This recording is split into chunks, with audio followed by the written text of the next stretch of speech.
Rasul ingatkan, mukmin yang lebih kuat, lebih baik dan lebih dicintai oleh Allah Subhanahu wa taala daripada mukmin yang lemah. Namun keduanya, mukmin yang kuat maupun mukmin yang lemah, keduanya tetap memiliki kebaikan. Rasul ingatkan, bersemangatlah atas hal-hal yang bermanfaat bagimu dan mintalah tolong kepada Allah dan janganlah engkau lemah. Rasul juga ingatkan, jika engkau tertimpa sebuah musibah, maka janganlah engkau mengatakan, seandainya aku lakukan begini, seandainya aku lakukan begitu. Akan tetapi katakanlah, ini sudah menjadi takdir Allah Subhanahu wa taala. Apa yang telah Allah kehendaki pasti terjadi. Karena dalam setiap perkataan seandainya itu membuka pintu syaitan. Kita akan membahas hadis ini, teman-teman sekalian, bahwa banyak sekali wasiat Rasulullah SAW untuk kehidupan kita. Apa yang kita bisa ambil pelajaran dari perkataan Rasulullah SAW? Beliau ingatkan bahwa mukmin yang lebih kuat adalah lebih baik dibandingkan mukmin yang lemah. Di sini kita bisa lihat sahabat-sahabat sekalian, apakah yang dimaksud dengan mukmin yang kuat? Apakah mukmin yang kuat itu adalah yang badannya kuat, yang badannya besar, yang tenaganya besar, yang badannya kekar, atau apa?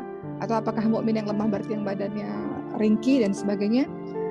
Sebetulnya Rasulullah SAW mengingatkan pada kita semua, teman-teman sekalian, mukmin yang kuat lebih baik daripada mukmin yang lemah. Sebenarnya ini adalah yang paling utama, mukmin yang kuat imannya, mukmin yang lebih kuat imannya, ya, dibandingkan dengan mukmin yang lemah imannya. Kenapa? Kalau kita maksudkan yang utama adalah kuat badannya, bisa saja orang yang punya badan yang kuat justru melakukan maksiat di jalan Allah Subhanahu wa taala. Kalau kita bilang kuat ilmunya, bisa saja orang yang kuat ilmunya justru menjadi sombong dan durhaka kepada Allah Subhanahu wa taala. Betul? Jadi yang utama yang disebut mukmin yang kuat lebih disayang atau lebih baik daripada mukmin yang lemah, yang paling utama adalah dia kuat imannya, teman-teman sekalian. Ketika dia kuat imannya, maka dia gunakan kekuatan itu untuk bermanfaat kepada Allah Subhanahu wa taala untuk urusan dunia dan akhirat. Maka ini yang disenangi oleh Allah Subhanahu wa taala. Ada juga sebaliknya, ada orang-orang yang ketika imannya lemah, tentu saja dia akan gunakan hal ini untuk bermaksiat kepada Allah Subhanahu wa taala. Ini yang tercela. Jadi kembali lagi dengan hadis Rasulullah SAW yang sudah kita sampaikan tadi, yang dimaksud yang kuat imannya lebih disenangi daripada yang mukmin yang kuat lebih disenangi dengan mukmin yang lemah. Maknanya adalah orang yang kuat imannya, yakni orang yang melaksanakan kewajiban dari Allah Subhanahu wa taala, dia menyempurnakan ibadah-ibadahnya dengan amalan-amalan sunnah, itu tentunya lebih disenangi oleh Allah Subhanahu wa taala daripada orang yang imannya lemah. Orang yang imannya lemah ini kadang-kadang dia tidak mengerjakan hal-hal yang wajib.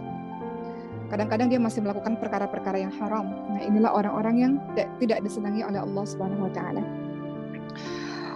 Rasulullah SAW ingatkan teman-teman sekalian dalam hadis ini bahwa mukmin yang kuat dan mukmin yang lemah ada kebaikannya. Artinya apa? Artinya jangan dipahami bahwa mukmin yang lemah itu tidak punya kebaikan sama sekali. Dia ada kebaikannya. Dia lebih baik daripada orang-orang yang tidak beriman kepada Allah Subhanahu wa taala. Tapi ingat, dalam hadis ini Rasul ingatkan mukmin yang kuat lebih baik daripada mukmin yang lemah. Artinya adalah Allah tentu saja lebih mencintai orang-orang yang kuat imannya daripada orang-orang mukmin yang lemah imannya. Kemudian teman-teman sekalian, Rasulullah SAW juga ingatkan dalam hadis ini, nanti kita akan berikan contoh-contoh. Rasulullah ingatkan, bersemangatlah terhadap perkara-perkara yang bermanfaat bagimu. Perkara-perkara yang sekiranya mendatangkan manfaat, menebar manfaat. Kita diminta oleh Rasul untuk terus bersemangat, teman-teman sekalian. Uma sudah pernah cerita bahwa ada satu kisah ketika Uma safari dakwah, ada ibu-ibu yang menjadi ketua majelis taklim sudah 25 tahun. Umurnya sudah sepuh sekali.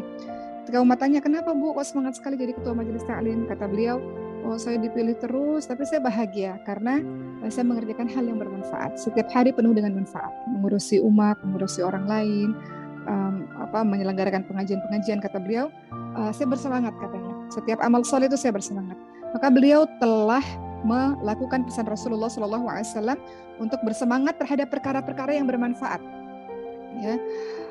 Lawan dari perkara yang bermanfaat adalah perkara-perkara yang menimbulkan bahaya atau perkara-perkara yang tidak ada manfaatnya. Teman-teman sekalian, dalam kehidupan ini kita diminta untuk terus bersemangat terhadap amal-amal saleh, bersemangat terhadap hal-hal yang membawa kebermanfaatan. ketahuilah bahwa perbuatan itu dalam kehidupan ada 3, teman-teman sekalian. Yang pertama adalah perbuatan yang mendatangkan manfaat. Ini yang harus kita semangat. Setiap orang punya amal kebaikannya masing-masing kan. Semua orang punya amal solehnya masing-masing. Ada yang amal solehnya dia mengajar, bersemangat. Ada yang amal solehnya dia belajar, bersemangat.